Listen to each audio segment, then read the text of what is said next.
Despite its unique status as the oldest city in the United States, St. Augustine, Florida, is rarely mentioned in American history classes.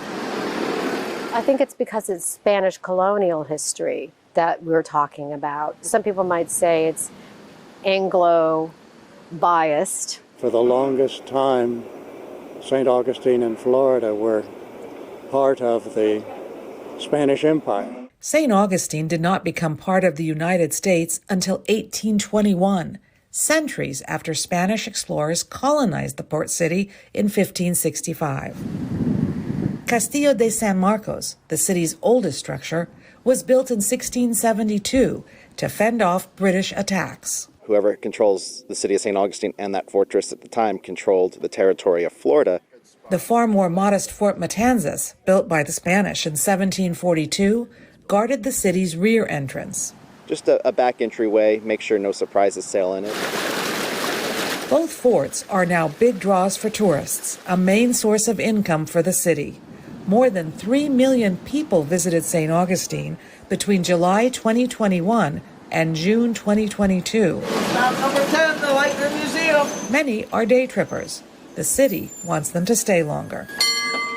We would like to see the cultural visitor, the civic tourist, so to speak, because we feel like they will stay longer and they will dig deeper.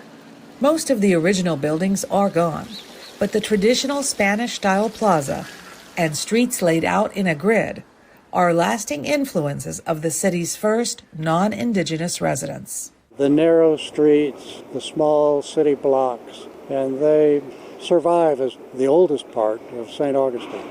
The buildings surrounding the city's plaza are a reminder of St. Augustine's heyday.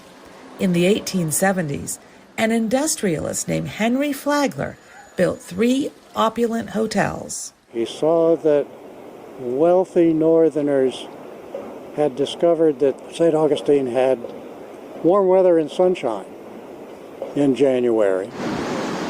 But St. Augustine wasn't a resort for the rich for long. Within 20 years, wealthy northerners went off to Palm Beach, Florida, which had even better weather. Today, only one of Flagler's original hotels, now renamed, still accepts guests. The second houses City Hall, and the third is now Flagler College. As to the future, will America's oldest city finally get the recognition it deserves? St. Augustine and Florida have been neglected for a long time, although that's changing a bit as our horizons have broadened in recent days.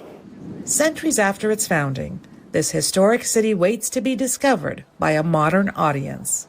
Dora Mekouar, VOA News, St. Augustine, Florida.